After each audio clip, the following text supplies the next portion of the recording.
So this is the brief profile of our guest speaker, Ann-Britt Asebol. Ann-Britt has a broad background in education as teacher, principal, and trainer as the Teachers Training College. She is a founder and CEO of a senior high school. Ann-Britt has been a politician for several years as county councillor of Dalarna and as member of the Swedish Parliament since 2010.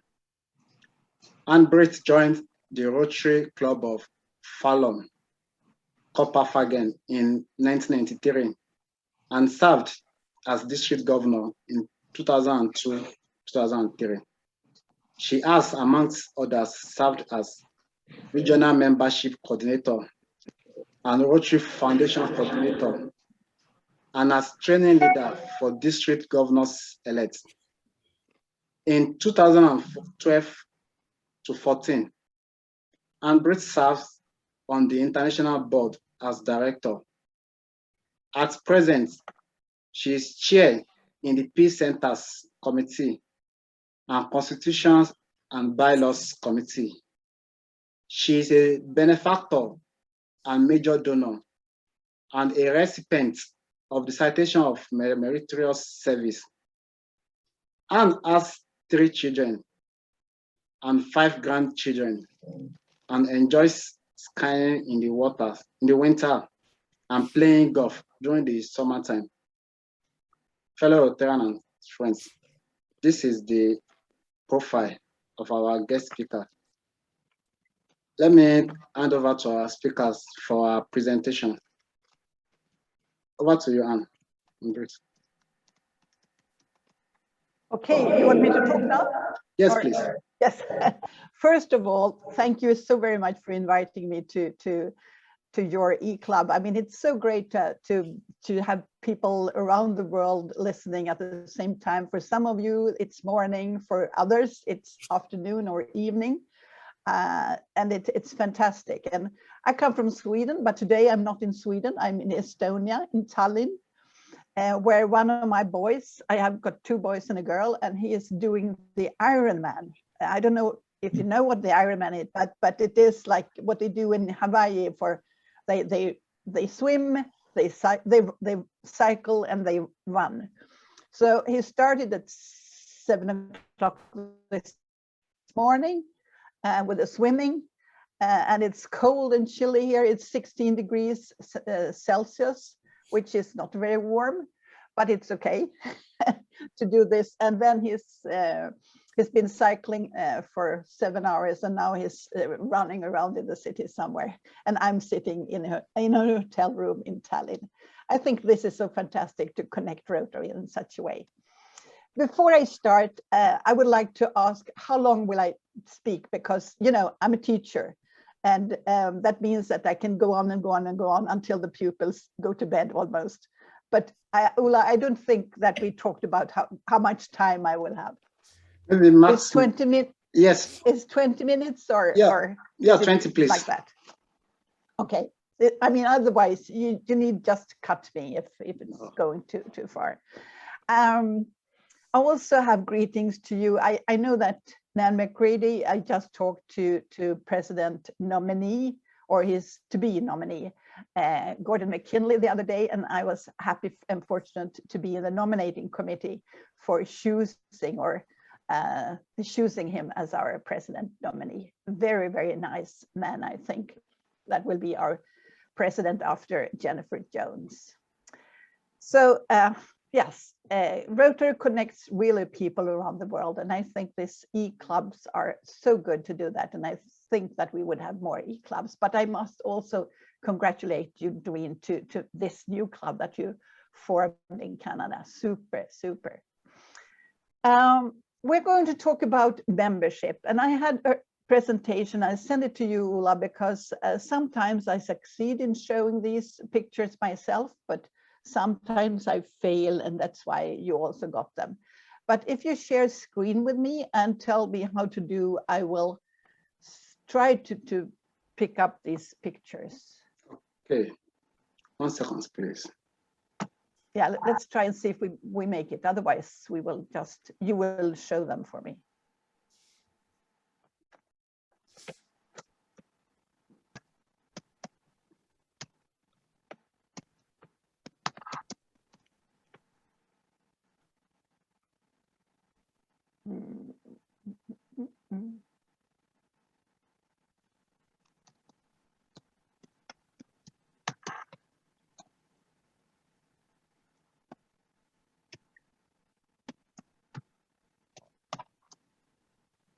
Have you put them up? No, not it. Nope. No, no.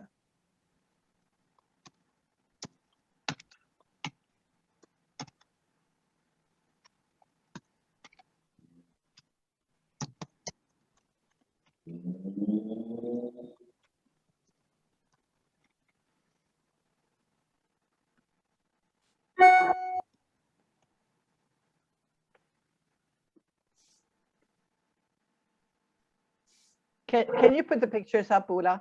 Okay, sure. Okay.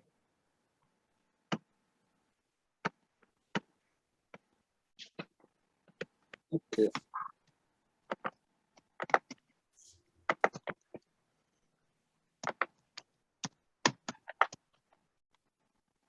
So let me.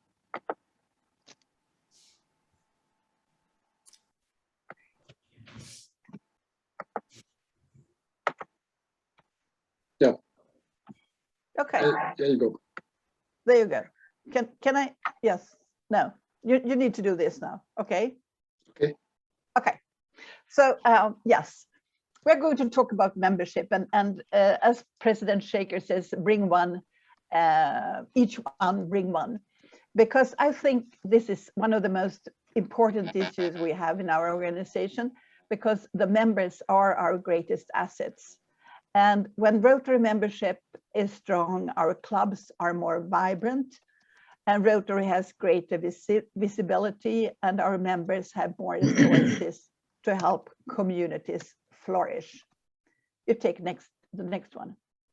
I have more text. If you're reading my text, I have so much more text on the pictures, but I'm not going to talk about everything.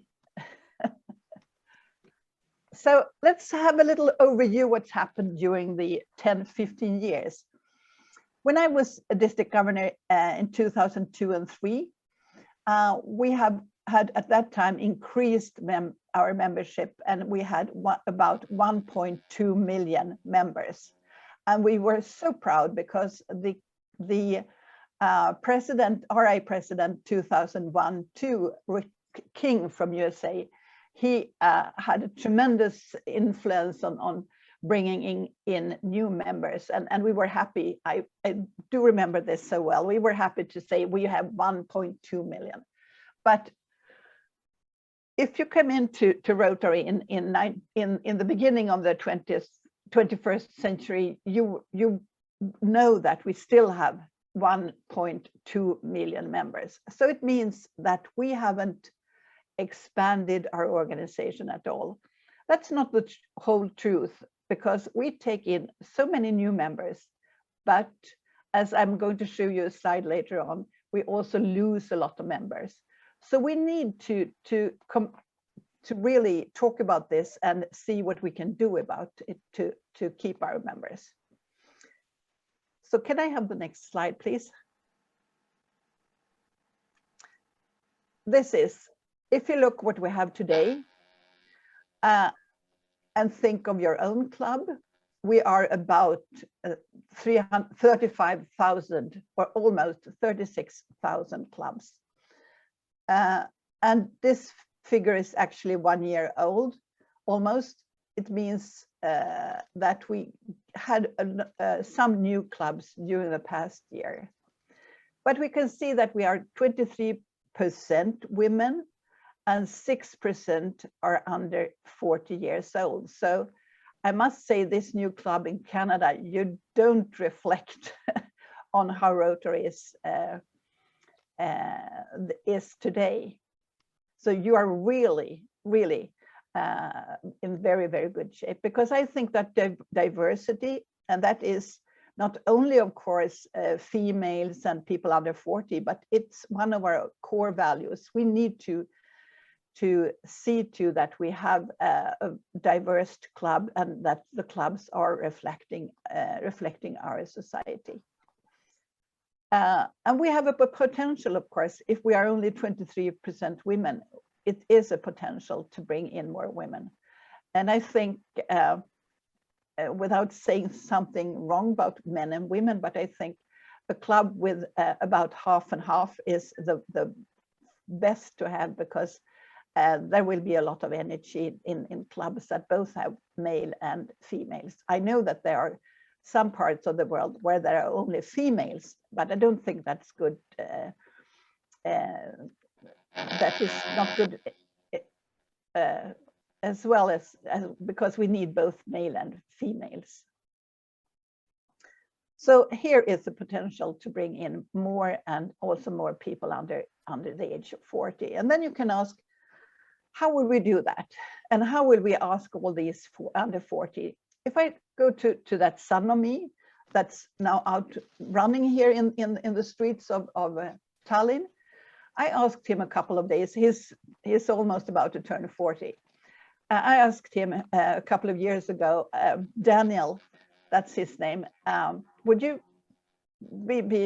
join my Rotary club?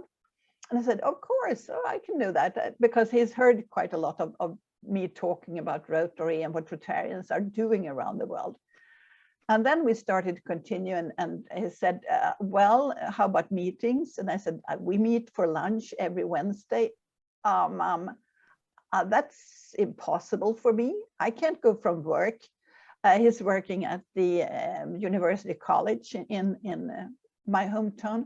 I can't go for work for 1.5 hours. I have lessons, so that's impossible for me to do. So already there, it was a barrier for him. But his wife at that time, he's still married to the same girl, so to say, but his wife asked, what does Rotary do? And I talked about all what we do around the world and international work, and about polio, for example, and how we are having good success in eradicating polio. And she said, oh, wow, that's fantastic. That's an organization I would like to join. So this couple, they really wanted to join Rotary, but neither of them could take a break in the middle of the day for 1.5 hours to go to Rotary meeting. And I think this might be a mirror of how young people are today. We need to have other ways of meeting, like e-clubs, for example, to have these younger people joining Rotary. So that's very essential that we see to that we have meeting times that also meet up to the times when the young people can attend meetings. Next slide, please. And that means that we have the Rotaractors, of course. And as you probably know, the Council of Legislation in 2018,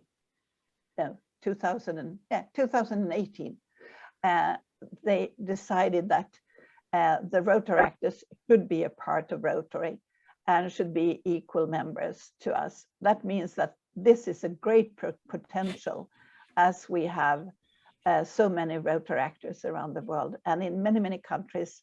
For example, in the part where I'm now, in the eastern part of Europe, Rotaract clubs have increased tremendously during the past years. Next slide, please.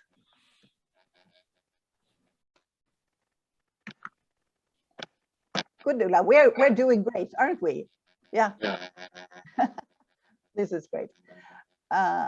So this is what I wanted to show you, what's happened when we lose members.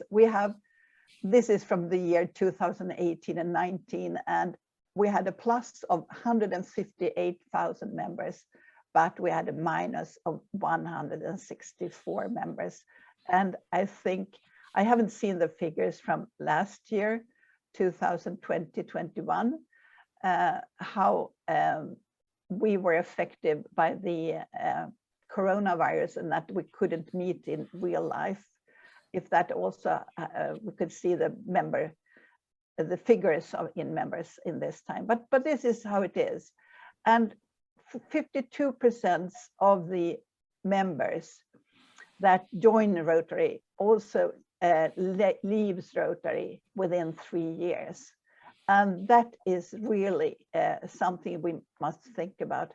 How do we connect with our new members, and how do we feel them to be a part of our Rotary Club, so that they are not leaving within these 3 years, the first 3 years.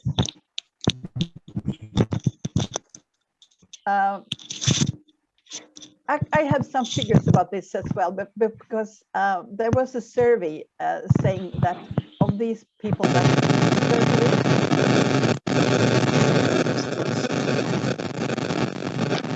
someone having, is it just me that have? Yeah, sorry, I've muted the person. Continue. Sorry. Okay. Can you make the full screen again, Nuna? Yeah, super. Sorry, please. I just have to. Okay, here we go.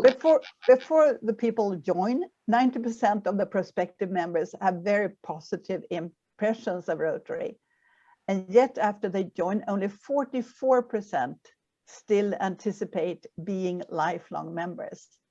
And only half of our current members would recommend Rotary to their families, friends, and colleagues. So my friends, only half of our group recommend Rotary to families, friends, and colleagues. That is something we need to do something about, I think. So can you take the next slide, please? And of course, we should ask our members who leave why they leave. And then about 30% say that the cost or time is the reason why they leave. 23% say that it is a club environment. And 19% says it's unmet expectation Rotary. And when we ask them to join, that we say if you can do this or that, and then also that it happens. I've been around the world in different parts, and I can say we have a lot of very, very vibrant clubs around the world, but we also have a lot of clubs that are almost asleep. And if you go then join a club that's almost asleep, I mean, then it will probably be unmet expectations. So we need to be flexible so we can accommodate the needs of our members and the community, of course. And of course, now when we have all this freedom of the club structure, it is much, much easier for every club to structure how they will have their club meetings and how often they will have it. So actually, it should be a club for everyone. And as we have heard, and if there isn't a club in your community, why not just create one? I mean, it's not that difficult. It takes a little time, of course, but it goes. We have heard that. Next slide. So then we come into the commitment to diversity, of course, but also inclusion and equity is very, very important for us. And we need to be an organization with this DEI, as we say. And now we have this also formed in our strategic plan that we should be very diverse. We should have an inclusion commitment, and we should have also talk about equity. So I think this is something that's very important for us. We can take the next slide.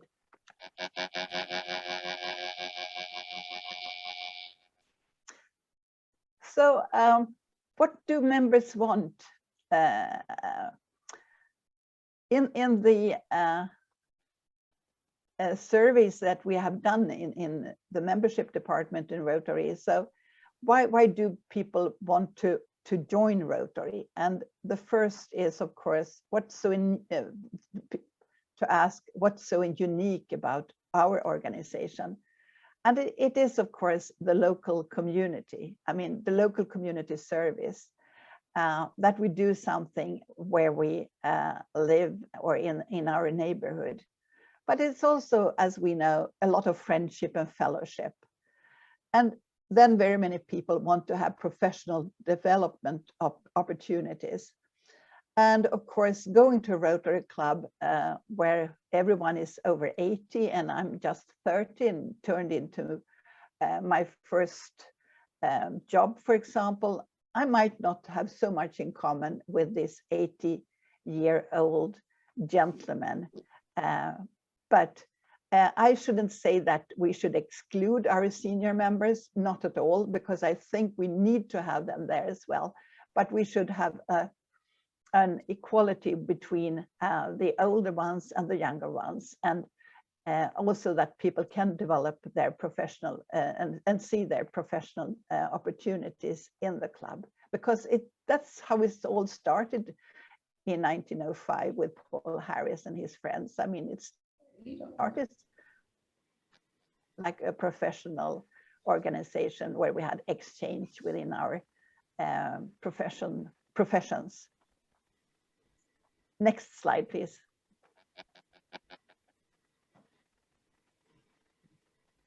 So of course, this is a quote from a Rotarian. When we say yes to Rotary, I don't think many people understand the scope of what they are saying yes to. The great joy is finding that out.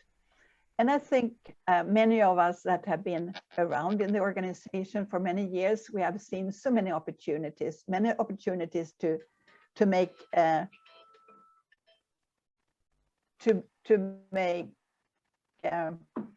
projects internationally, not only in our communities, but also internationally. It leads us to travel around the world, and we have friends all around the world. It's so fantastic. So I think this is so right. I mean, we don't know everything. When I joined now almost 30 years ago, I didn't know so much about Rotary, but I have found out during these years what fantastic organization I'm a member of. And it gives me so many opportunities to serve, but it gives me also so much back in my life to that makes a lot of joy. And I think we all have stories about that we get so much out of our organization. But from the beginning, it is a formal professional, and I think that we shouldn't forget this as well. We can take the next slide. So of course, it's all about opportunities from the local community service to our professional developments. And the most important thing is actually to find out if your club is healthy. Is your club healthy? Do we reach up to the what do the members want to have in the club? I think that every club at least once a year should do this Rotary Club health check. I mean, there are so much material in the Rotary membership development and online that we can use for these. And if you haven't done the health club survey, do that and find out if your club is, so to say, is living up to what the members want to have. This tool is very, very good. There are many other tools as well, but this you can find online. Next slide, please.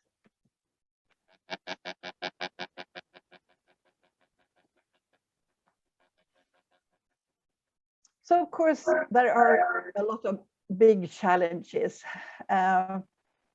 What is your biggest challenge? This is from a survey that said that 43% is attracting new members and 26% is accommodating the various needs of members. So bringing in more members than we lose is not the answer. We also need to have something in our clubs that attract the members. But we can at least start to each one of us to bring in one so that we can get more members so we can do more good in the world. Next slide, please.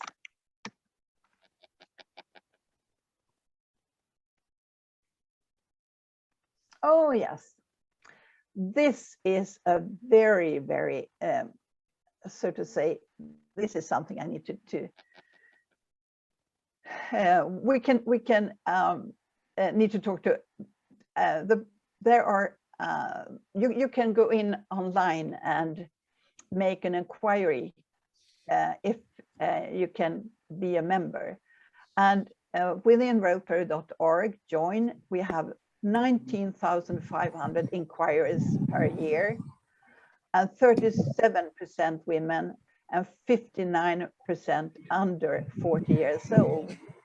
And 50% have a personal connection to Rotary. I mean, they could have been a Rotary Youth Exchange or another scholar in any of our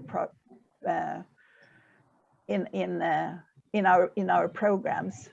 But see what it says to the right. If we have more than 19,000 inquiries per year, 71% are never contacted by a club. I mean, we have people out there that go into our website and they ask for membership, and then it's sent to the nearest club in the neighborhood where the inquiry comes from, and they are not contacted. Isn't that something to think about?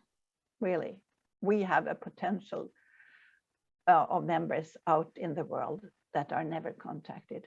And this is, I think this is, I'm ashamed of that these people could be good Rotarians, but they are not contacted at all. So the next slide.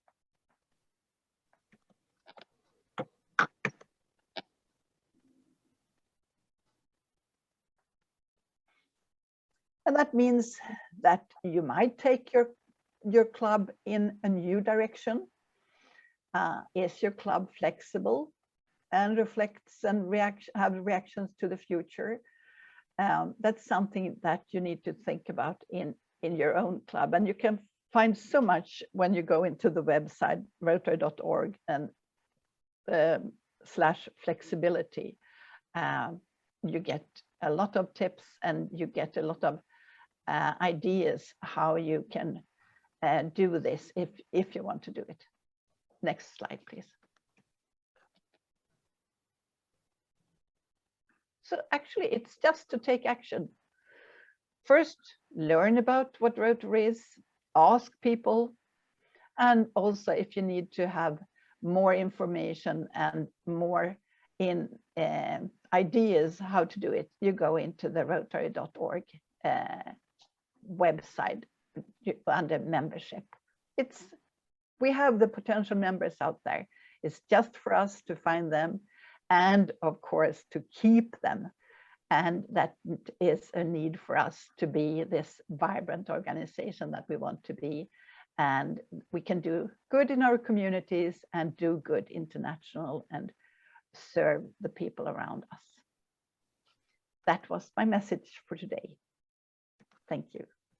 I, of course, ask questions. Thank you very much, Ann-Britt, for your wonderful presentation. And you have talked a lot about membership, extension, and retention, because these tools are so important to the development and progress of Rotary International. So permit me now to ask members if we have questions. Linda, I think you are raising your hand, please. Hi, thank you. And thank you for that presentation. And as you were talking, I was just thinking, because as the United States becomes more and more diverse, as the world becomes more and more diverse, you would think our clubs would become more and more diverse. But in many districts, that doesn't happen because they don't want it to happen. And one of the reasons why I was attracted to this club was because it is a diverse club. And I appreciate that. So when people think they can't find members, they say, but Rotary's not growing. Well, there's a whole group of people, several groups of people that you're not even looking at, and they're your neighbors. You know, they're in your cities, they're in your county. So I get a little frustrated when I hear that from other clubs. Oh, we can't find members. Well, that's because you're not willing to look at people that may not look exactly like you, who would be interested in Rotary. So that is my comment about DEI. I think DEI is really important, but I think, well, in some areas, it's just a committee that is in existence because from above has asked for it to be in existence. So anyway, that's just my thought about that. We could grow if we would realize that we are growing as a nation, but we're growing in different ways. So. If I may comment, Ola, I think, Linda, you are so right. And we're also talking about, and I was in a webinar just the other day about polarization. I mean, it's not just in the US, that's, I mean, it's in all countries. In my home country, Sweden, we are talking about polarization all the time. And that is, of course, I mean, not we are going against, we are not going for DEI, we are going against it, and we need to do something about it. And as a matter of fact, Rotary has a plan. I don't know whether I'm told, it doesn't matter. I say it anyway. There are, I mean, we have a plan that we need to take this really important and do something, and also be partnering with professionals about this, that we need to have the DEI and working against polarization. So that was a very, very interesting webinar I attended with some people from Rotary headquarters, which is, I think, oh, it's coming in, but it takes time, of course, and right, and yes, so it's but it's a good point you made. If I could just add one more thing about Rotary, because if you look at the leadership on the international level, there are very few people of color, but it seems like in Rotary, the only way to get recognized on the next level is if you become a district governor. And for a person of color, it's almost impossible to become a district governor. So, you know, I think we have to look at, how do you get to other levels? Is it only through the district governor line? So. Thank you very much, Linda. Yeah, that's also true. I would just also say, I think that as well. I mean, you don't get higher positions in Rotary unless you have been a district governor, and but you are, but that's very, very seldom that you can get another one. So that is something also we need to change on. I mean, you can serve in so many other ways than being a district governor. And those of us who have been district governors knows that, I mean, it's hard to first have this year, and to be a district governor is really very, very busy, and you almost need to be retired to do everything that's needed for being a